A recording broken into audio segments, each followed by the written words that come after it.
I've had a few weird experiences while traveling, but this one still freaks me out. For my 24th birthday, my college roommate Sarah and I took a weekend trip to San Diego. We have been planning this trip like forever, just the two of us exploring the city, hitting the beaches, and celebrating. It was early March, and the weather was great. We had rented a small apartment through one of those vacation rental sites in what looked like a decent neighborhood. The place was managed by some local property management company. On our second night, we decided to do our own thing for the evening. Sarah wanted to check out live music downtown, but I was completely wiped from walking around all day. My feet were destroyed, and I honestly just wanted takeout and movies. She left around 8 p.m. and said she would be back by midnight. I was just chilling with Thai food and my laptop while video chatting with my sister. About an hour later, I heard heavy footsteps in the hallway outside. They stopped right at our door, and then someone knocked really hard on our door 3 times. I froze. We weren't expecting anyone. I looked through the peephole and saw this guy I'd never seen before, maybe in his 40s, wearing a maintenance uniform with the property company's logo, and he was also carrying a toolbox. He said he was with maintenance and needed to check our water heater because of some emergency leak in the building. As soon as he said that, I felt something tell me, "Hey girl, something is definitely wrong here." I mean, it was 9 p.m. on a Saturday night. Who comes to do maintenance that late? I told him through the door that he would have to come back tomorrow. He kept pushing, saying it was urgent and company policy to check all units that night if there was a leak. The way he was talking just gave me bad vibes. He was like really pushy and intense. I immediately texted Sarah asking if the rental company said anything about maintenance. She wrote back instantly saying no, and that it was sketchy. She told me not to let him in and that she was coming back right away. I told the man outside that I needed to call the rental company first to verify. That's when he got really aggressive. He said he didn't have time for this and had 6 other units to check. Then he said I should open the door or he would use his master key. I was literally freaking out at this point. I just told him I was calling the company right now. I googled the property management place and called their emergency line. The woman who answered seemed really confused. She said they didn't send anyone out tonight, and there were no leak reports. When I described him, she said that didn't sound like any of their staff. She told me very clearly not to open the door and that she was calling the police. I could still hear him out there. He was talking to someone on his phone in another language I didn't recognize. I looked through the peephole again and saw a second guy had shown up. They were both looking at something on a phone. It looked like photos or a list or something. The first guy knocked again and said something that really scared me. He said they knew I was alone and that my friend had left. He told me to just open up so they could finish their job quickly. The fact that he knew Sarah wasn't there anymore totally freaked me out. Had they been watching us? I yelled that the police were coming and that I'd called his company, who said they didn't send him. Everything went silent. Then I heard them running down the hallway. I checked the peephole and they were gone. Sarah came back maybe 15 minutes later, same time as 2 cops showed up. They took our statements and checked the building.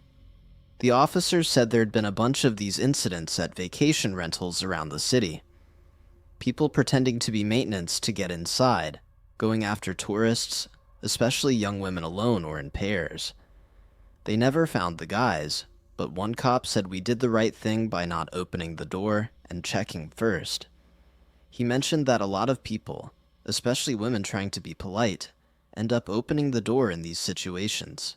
We got out of that rental first thing the next morning and stayed at Sarah's cousin's place in La Jolla for the rest of the trip. I still think about those footsteps stopping at our door and how that guy's voice changed when I wouldn't let him in. For background, I work summers as a camp counselor in the Boundary Waters region of northern Minnesota. When this incident happened, I was out camping with a group of 10-year-old boys on the same lake where our summer camp is located. Like any routine camping trip, we canoed out to the site and pitched our tents. Marcus, my co-counselor, and I alternated watching the kids while they swam, constructed forts, and played various games. We prepared food over the fire, gathered around to share stories, made s'mores. Just the classic camping experience. Around 9:30, I told the kids it was bedtime, and they retreated to their tents, which we'd set up a short distance from the shoreline, but still visible from our fire pit. After the kids turned in, Marcus and I hung out by the water, smoking a cigarette, just talking before we planned to head into our own tent for the night. What occurred next continues to haunt me, and it's become my favorite scary campfire story to tell. We were both staring out at the pitch-black water when we noticed a small light moving toward us slowly, hovering just above the water's surface. We debated what it might be for several minutes, until it got close enough for us to make out that it was attached to the front of a kayak. Someone was paddling toward our campsite. Now, it's worth mentioning that our camp counselor training includes protocols for handling stranger encounters when we're responsible for children on public land. I was ready to deliver the standard explanation about camping with a group from an official organization, and politely request that they locate another campsite. But as the light drew closer, this person's appearance absolutely terrified me. The kayaker was a woman who appeared to be in her 60s. She had extremely long, wispy gray hair that dragged in the water behind her. Her skin had a weathered, leathery quality, and her lifeless-looking eyes were barely visible beneath heavy wrinkles. She stared directly at me, and when she opened her mouth to speak, I could see she was missing most of her teeth. She inquired whether all my children were safely tucked into bed, gesturing toward the tents. Unsure how to respond, and honestly terrified, I confirmed they were fine and insisted she needed to leave. She replied that was good, saying it was exactly as expected for this hour, while flashing a smile before turning her kayak around and disappearing into the darkness. At that moment, Marcus and I were genuinely disturbed, not just by this mysterious woman's corpse-like appearance, but by her specific questions about the location and safety of the children in our care. Uncertain what else to do, we retrieved our hunting knives and remained by the fire after verifying the kids were okay. Things escalated to truly unsettling territory about 30 minutes later. On the opposite side of the lake, a female counselor was leading a similar trip with kids from the same age group. She texted me asking me to quit messing around with them, saying it wasn't amusing and her kids were genuinely frightened. I immediately called her back and explained that I'd just had an unnerving encounter with someone near my own campsite, and that I wasn't pulling any pranks. She told me that one of her campers had unzipped their tent to urinate outside and spotted a woman with long hair standing near the water's edge with her arms spread wide toward them.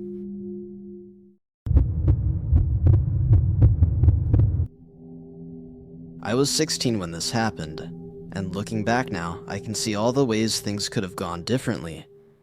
But at the time, my parents had just bought this small cabin by a lake about an hour out of town, which meant it was pretty far from everything, since the closest neighbor was like half a mile down this dirt road, and phones basically didn't work out there, though the cabin did have a regular phone, which ended up being really important later on.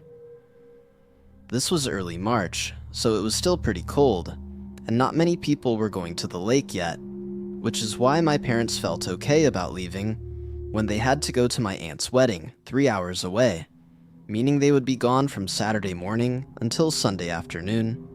And after bugging them for weeks about it, they finally said I could stay at the cabin with my girlfriend Rebecca for the weekend, as long as we called them every few hours, and didn't have anyone else over, which seemed like a fair deal to us.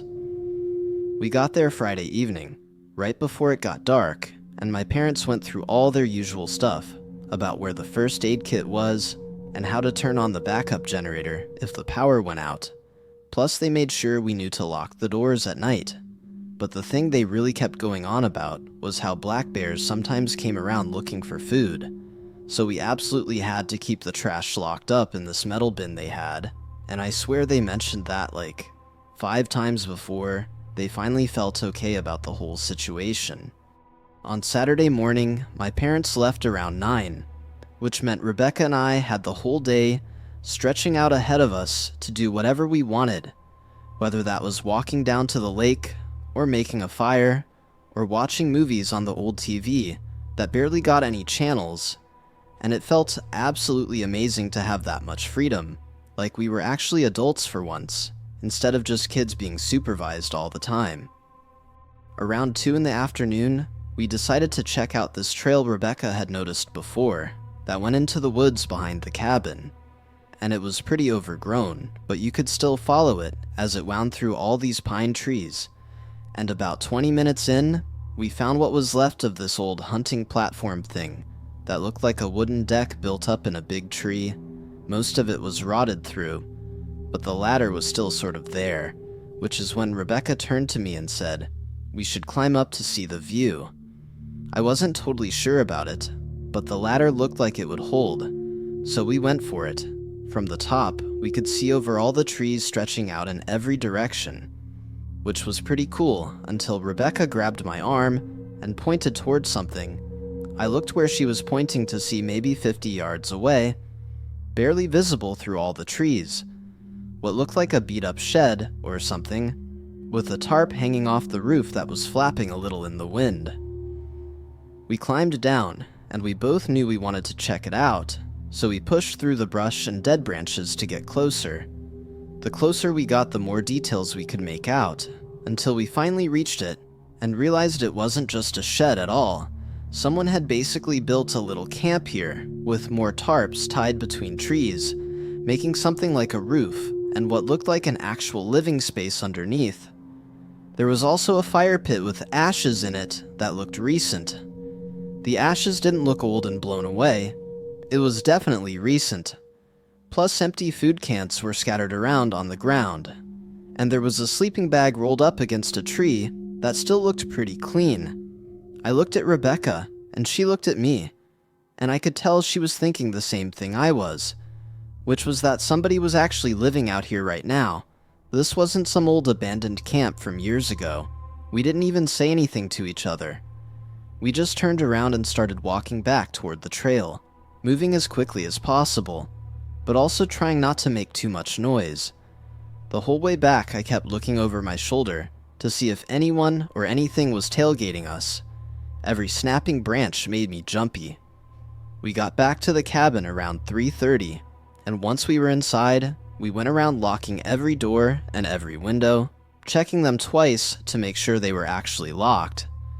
Rebecca pulled out her phone, even though she knew it wouldn't work, and just stared at it before looking at me and saying she wanted to call her parents to come get her, that she didn't want to stay anymore. I told her we were probably freaking out over nothing, and that the camp was probably just some random hiker or someone who didn't have anywhere else to go. I also told her that people camp in these woods sometimes, and it didn't have to mean anything bad. I was also trying to convince myself, as much as her, that nothing was wrong, but she didn't look convinced at all, though she nodded and put her phone away, and I could tell she was still worried, and honestly, I was too. We tried to enjoy the rest of the day, but it wasn't the same. We would just look at each other and then look away. We would start to say something and then stop. And we kept walking to different windows and looking outside at the tree line, just to make sure there wasn't anyone hanging around. Around 6 we made dinner, but neither of us ate much. We just called my parents on the landline like we had promised them, and my dad was the one who answered the phone. He asked how everything was going. I told him everything was fine, and we were having a great time, just watching movies and hanging out. The lie came out easily while Rebecca stood next to me the whole time. Right after dark, maybe around 8, we were sitting on the couch watching a movie but not really paying attention to it, when all of a sudden we heard a loud metallic bang outside our cabin, like something heavy hitting the trash bin. We immediately stopped what we were doing, and I grabbed the remote and muted the TV. We just sat there listening, while more sounds came from outside. There was definitely something messing with the trash bin on the side of the cabin. There were a lot of rattling sounds and scraping sounds, and also the metal lid moving. I said to Rebecca that it was just a bear, trying to remind both of us what my dad had said about them coming around and looking for food. But Rebecca was looking at the window, and she said that bears don't use sticks.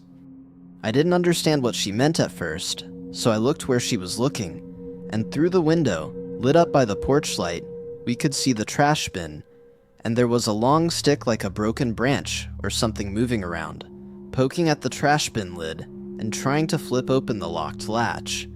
We couldn't see the actual person holding it because they were standing just outside where the light reached, but we could see that stick working at the lock, trying different angles. I realized this wasn't a bear at all. This was a person who knew the trash was locked and was trying to figure out how to get it open. So we backed away from the window, and I grabbed the landline phone. My hands were shaking, so I had to dial 911 a few times before I got it right. When the operator answered and asked what my emergency was, I told her that someone was on our property and that the person was messing with our stuff. I also informed her that we were two teenagers alone and we needed help. She asked me where we were, so I gave her the address.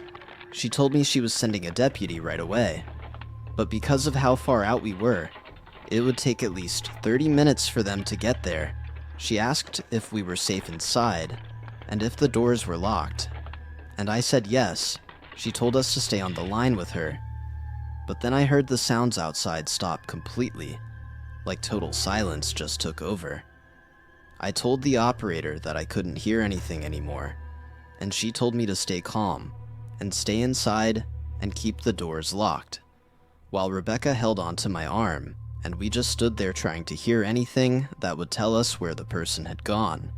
Then we heard very slow and deliberate footsteps on the wooden porch. It sounded like someone was taking their time and being careful with each board. The steps went along the front of the cabin, getting closer to the door, and then the door handle started to move. It wasn't like violent movement or something aggressive. It very slow, like they were checking to see if it was locked. The handle went down and then back up a few times, while the operator was still on the phone asking me what was happening, and I told her someone was trying our door. The door was locked, so it held, and Rebecca was crying quietly now, while we just stood there watching that door handle move. Until after a bit, the footsteps moved away from the door. We could hear them going around the side of the cabin, stopping every few feet to check for any vulnerable spot. We would hear them stop, and we would hear this scraping sound, like someone was checking the window frames to see if any of them would open. That's when I remembered that the bathroom window lock was broken, and my dad had mentioned it a few times, saying he needed to fix it, but he'd never gotten around to it. The window was small, but someone could probably fit through it if they tried, and it was on the back side of the cabin. This person was working their way around checking everything, so I told the operator about the bathroom window, and she told me to stay calm, that the deputy was on the way. I looked at Rebecca and told her that the bathroom window didn't lock, and that we needed to do something about it. We both went to the bathroom, moving as quickly as possible. When we got there, the window was closed, but when I tested it, the lock was completely loose, and I could hear the footsteps outside getting closer, so I looked around for something to block the window with. I grabbed this wooden ruler from the bathroom drawer because it was all I could find. I shoved it into the window track at an angle the window couldn't slide open, and I had trouble getting it wedged in there because my hands were shaking. But then we pulled the shower curtain closed and backed out of the bathroom and shut the door. We could hear the person reach the bathroom window outside. We could hear them trying the window, pushing and rattling the window. The ruler held, but the window shook the frame, and we could hear the ruler creaking. The person pushed harder, and the window rattled more, like they realized it should open, but something was blocking it. Then the rattling stopped, and there was silence again. The operator was still on the phone, asking if we were okay, but I didn't really know what to say. We just stood there in the living room. I was holding the phone, and Rebecca holding on to me, both of us listening for sounds. 5 minutes went by, and then 10 minutes with no sounds at all. Then we heard the porch boards creak again, but this time the footsteps were faster and heavier, like whoever was out there was getting impatient. The footsteps went around the whole cabin quickly, like they were checking everything one more time, and then they stopped at the front door again. But this time the person didn't just try the handle. They pounded on the door 3 times, like really hard and loud. We both jumped a little, and then there was silence again. Rebecca was crying more now, and I was shaking, and the operator was saying something about the deputy being close, maybe 10 more minutes, and then we heard someone trying our car door handles, and we could hear the click sound of someone pulling on a locked car door handle, trying each door one after another. The person had moved from the cabin to our car that was parked right next to it. I told the operator that they were at our car now, and her voice got more urgent, and she said the deputy was almost there, and we should just hold on a bit more. And then we heard glass breaking, and also the sound of glass falling, because they'd smashed one of the car windows, the small back window, from what we could tell. Rebecca kept saying, "Oh God," over and over, and I didn't know what to do. I just kept holding the phone and holding on to Rebecca. Then car headlights swept across the front windows of the cabin, lighting up the whole living room. There was an engine sound and tires on gravel because the deputy had arrived. We heard shouting outside right away, a voice yelling at someone to stop and to get on the ground. And we heard running footsteps, multiple people now, with heavy boots on wood and gravel, while flashlight beams were moving around outside. After a couple of minutes, there was a knock on the door, and a woman's voice called out that she was Deputy Torres from the sheriff's department, that it was safe, and that we could open the door. So I looked through the peephole first, and saw a woman in a brown uniform with a badge. I unlocked the door and pulled it open. Deputy Torres was in her 40s maybe, with her hair pulled back. She asked if we were okay first thing. Looking us both over, we both just nodded because we couldn't really talk yet. So she told us that they'd found signs that someone had been on our property. She'd seen footprints all around the cabin and all around our car, and our back car window was smashed, but whoever it was had run off into the woods.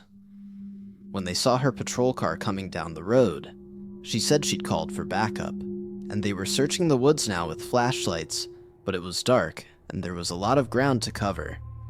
She came inside and stayed with us for about an hour, writing down everything we told her about finding the camp, and about hearing the trash bin, and about the door handle, and about all of it. She helped us block up the bathroom window properly with some boards she found in the shed outside.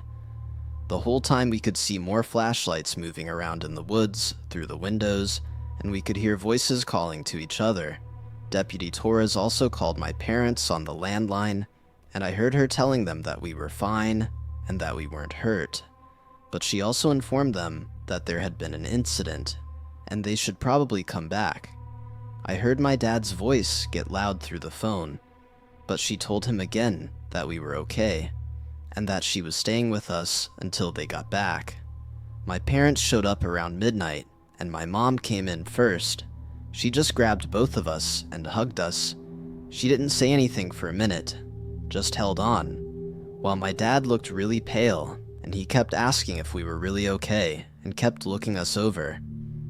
Deputy Torres talked to my parents for a while and told them everything she'd told us.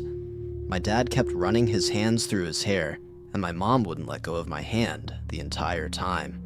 The next morning, Deputy Torres came back with 2 other officers and these tracking big German Shepherd's dogs that kept pulling at their leashes. They started from our car where the scent would be freshest, and the dogs took off into the woods right away, pulling the officers along. We all followed behind, me and Rebecca and my parents and Deputy Torres. The dogs led us on this path through the trees, under branches and around bushes. After maybe 20 minutes of walking, we came to the same area where Rebecca and I had found that camp the day before. But now in daylight, we could see so much more because it wasn't just one shelter. There were like 3 or 4 different areas set up under tarps and branches. There were plastic containers with food in them and cans stacked up, and bottles of water and blankets and more sleeping bags and a camping stove. Plus all these pieces of cardboard laid out flat on the ground, with drawings on them, done in what looks like charcoal or pencil. One of the officers was taking pictures of everything with his camera, and Deputy Torres crouched down to look at the drawings, and her face got serious. She called the other officers over, and they all stood there looking at the cardboard pieces, because the drawings were of different buildings, houses and cabins mostly. They were pretty detailed, showing the doors and the windows and the layout of the yards. On each drawing there were X marks. Deputy Torres stood up and walked over to my dad, holding one piece of cardboard carefully by the edges. She turned it so we could all see. It was a drawing of our cabin. You could tell by the shape and the porch, the way the driveway curved, and there were X marks on the bathroom window and on the front door, and on the side door we never used. My mom made this small sound and held onto my dad's arm. Rebecca was crying again. While I just felt kind of numb looking at it, Deputy Torres said they were going to bag everything as evidence, and that they'd process it all and look for fingerprints and try to identify whoever had been living out here. She also said there had been a few break-ins at other lake houses over the past month, and this was probably the same person, and she told us we'd done the right thing by locking everything, and by calling 911, and by not trying to go outside or confront whoever it was. But they never caught the person, because Deputy Torres called us a few times over the next couple weeks with updates. There were 2 more attempted break-ins at cabins further down the lake. But then they just stopped. No more incidents and no more sightings. Is either the person moved on to some other area or got scared off by all the extra patrols. My parents put the cabin up for sale like a month after that night, and we went back one time to pack up our stuff. That was it. Because my dad barely said anything the whole time we were there. We just moved boxes to the car, while my mom kept us in sight the whole time. Wouldn't let us go outside alone. The cabin sold 6 months later to some family from out of state. I hope they never had any problems there, and I hope whoever it was really did move on and never came back. But I think about that night sometimes, and I think about how we were just 2 teenagers alone in the woods. And also I think about that stick working at the trash bin lock, and about the door handle turning, and about the window rattling. I think about those drawings with the X marks, and I think about what might have happened if that bathroom window lock hadn't been broken, if there had been an easier way inside.